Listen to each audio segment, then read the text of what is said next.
चिराग पासवान जी ने ही स्वर्गीय रामविलास पासवान जी की पार्टी को, लोक जनशक्ति पार्टी को, दो भाग में बंटवाया और आपने देखा किस तरीके से पार्टी नेस्तनाबूद हो गई। रामविलास पासवान जी के बंगले को खाली कराया गया, तमाम चीज़ों को बाहर फेंक दिया गया था। उनकी मूर्ति हो, चाहे बाबा साहेब भीमराव अम्बेडकर की मूर्ति तक को सड़क पे फेंका गया। बावजूद इसके चिराग पासवान जी चुप थे, क्योंकि उनका तो उद्देश्य सिर्फ एक था, मंत्रिमंडल में जगह, राम के बने थे वो हनुमान, चाहे कितना भी हो जाए तिरस्कार, पिताजी का तिरस्कार। हाजीपुर में स्वर्गीय रामविलास पासवान जी के नेम प्लेट और उनकी तस्वीरों वाली बैनर से नालियाँ ढकी जा रही हैं। तो सोचिए कितनी बड़ी बदलाव है और कहीं ना कहीं जनता के बीच में कितना रोष है। आज वर्तमान सांसद चिराग पासवान जी हैं, तो कहीं ना कहीं उन्होंने उसे धूमिल किया है, नष्ट किया है, तभी तो ये तस्वीरें दिखने को मिल रही है। डर है तभी तो वो यहाँ से मीटिंग करते हैं और भागते हैं एयरपोर्ट जल्दी से कि भाई मेरे चाचा कहीं वहाँ मिल करके कुछ गड़बड़ घोटाला ना हो जाए इनके साथ, ऐसा। देखिए भाजपा की तो ये हमेशा रणनीति रही है, डिवाइड एंड रूल।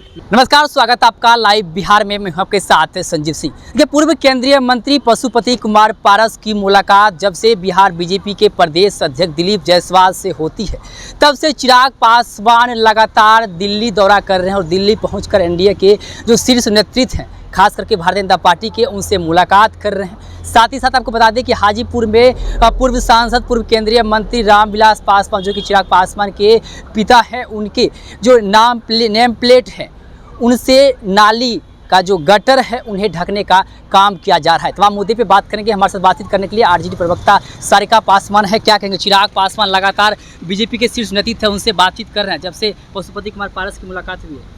देखिए, जब किसी व्यक्ति की कोई विचारधारा नहीं होती है ना, तो उनकी ज़िंदगी ऐसी ही होती है। चिराग पासवान जी ने ही स्वर्गीय रामविलास पासवान जी की पार्टी को, लोक जनशक्ति पार्टी को, दो भाग में बंटवाया और आपने देखा किस तरीके से पार्टी नेस्तनाबूद हो गई, जो उनके पिताजी ने खून और पसीने से सींची थी इस पार्टी को। और आपने वो भी देखा होगा कि किस तरीके से दिल्ली में स्वर्गीय रामविलास पासवान जी के बंगले को खाली कराया गया, तमाम चीज़ों को बाहर फेंक दिया गया था। उनकी मूर्ति हो, चाहे बाबा साहेब भीमराव अम्बेडकर की मूर्ति तक को सड़क पे फेंका गया। बावजूद इसके चिराग पासवान जी चुप थे, क्योंकि उनका तो उद्देश्य सिर्फ एक था, मंत्रिमंडल में जगह, राम के बने थे वो हनुमान, चाहे कितना भी हो जाए तिरस्कार, पिताजी का तिरस्कार, पार्टी टूट जाए, इन विषयों पे कभी चिराग पासवान जी ने सोचा नहीं, क्योंकि उनकी वो विचारधारा कभी रही ही नहीं है। स्वार्थ की वो राजनीति करते हैं और जब बात स्वार्थ की होती है ना, तो इंसान के लिए कुछ और मायने नहीं रह जाता है। और यही कारण है कि आज जिस तरह की आपने बताया कि हाजीपुर में स्वर्गीय रामविलास पासवान जी के नेम प्लेट और उनकी तस्वीरों वाली बैनर से नालियाँ ढकी जा रही हैं। तो सोचिए कितनी बड़ी बदलाव है और कहीं ना कहीं जनता के बीच में कितना रोष है। वरना जो भाव, आदर भाव जो है, वो स्वर्गीय रामविलास पासवान जी के लिए हाजीपुर में थी और आज वर्तमान सांसद चिराग पासवान जी हैं, तो कहीं ना कहीं उन्होंने उसे धूमिल किया है, नष्ट किया है, तभी तो ये तस्वीरें दिखने को मिल रही है। तो मुझे लगता है किसी भी बाप के लिए ये अफसोसजनक है और मुझे लगता है कि स्वर्गीय रामविलास पासवान की आत्मा निश्चित रूप से कचोटती होगी, दुख में होगी ये दृश्य देख करके। वो लगातार चिराग पासवान जिस प्रकार से बीजेपी के नेतृत्व से मिल रहे हैं, क्या उनको डर सता रहा है? जिस प्रकार से लगातार बिहार में खबर चल रही थी कि उनके जो सांसद है वो टूट सकते हैं, बहुत तरह खबर चल रही थी। साथ साथ जब से पशुपति कुमार पारस से मुलाकात की है, क्या चिराग पासवान को ये डर सताने लगा? अब बिल्कुल डर है, तभी तो वो यहाँ से मीटिंग करते हैं और भागते हैं एयरपोर्ट जल्दी से कि भाई मेरे चाचा कहीं वहाँ मिल करके कुछ गड़बड़ घोटाला ना हो जाए इनके साथ, ऐसा। देखिए भाजपा की तो ये हमेशा रणनीति रही है, डिवाइड एंड रूल। डिवाइड करती है वो और फिर रूल करती है। और ये चिराग पासवान और पशुपतिनाथ पारस जी का उदाहरण बहुत ही मतलब एक मजबूत उदाहरण है कि भाजपा इस तरह से काम करती है कि दोनों को लड़ा करके और फिर वो ये कर रही है, उन पे शासन भी कर रही है, उनको वो नचा रही है। तो भाजपा का तो ये नीति ही रहा है। अब देखना है कि भाई ये लोग जो है, अब इन लोग के बारे में क्या कहा जाए, विचारधारा है नहीं, कोई और विषय है नहीं इनके लिए, अपने बारे में सोचना है। तो जब लोभ और स्वार्थ की राजनीति करेंगे तो यही हाल होगा ना। अच्छा, एक आखिरी सवाल रहेगा।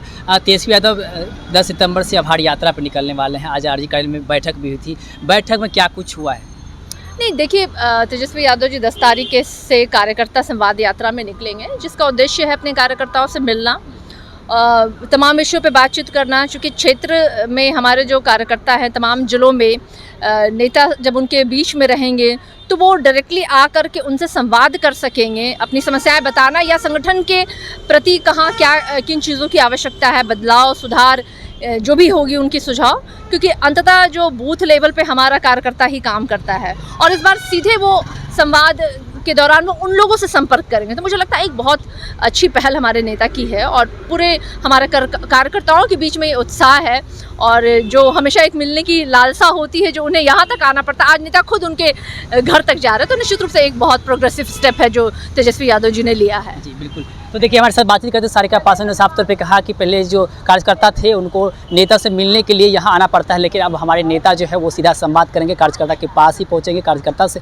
मिलेंगे। साथ साथ चिराग पासवान को लेकर उन्होंने कहा कि चिराग पासवान भारतीय जनता पार्टी की गोद में बैठे हुए हैं, तमाम तरह की राजनीतिक हलचलें जो है इस पर भी हमें कई तरह के सवाल किए। क्या कुछ करते सारिका पासवान आप भी सुन रहे थे, आप भी अपनी राय प्रतिक्रिया कमेंट के माध्यम दे सकते हैं। आप देखते थे लाइव बिहार। बहुत बहुत धन्यवाद।